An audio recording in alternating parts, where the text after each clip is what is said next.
তুমি সব কিচ্ছু জানো, হে আমার প্রভু তুমি আমাকে মাফ করে দাও। আমার আল্লাহ বলে, তারপরও যদি তোমাদেরকে আমি মাফ না করি, তারপরও বান্দা তোমরা আমার রহমতের দরজা থেকে ফিরে যাইও না।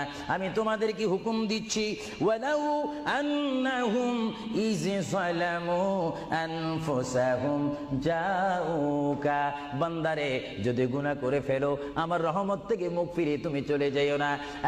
বান্দা, আকাশ পরিমাণ যদি গুনাহ করো, পাতাল পরিমাণ যদি গুনাহ করো, সাগরের পানি পরিমাণ যদি গুনাহ করো, পাহাড় তুলনায় যদি তুমি গুনাহ করো, আমার দরবার থেকে তুমি নিরাশ হইও না।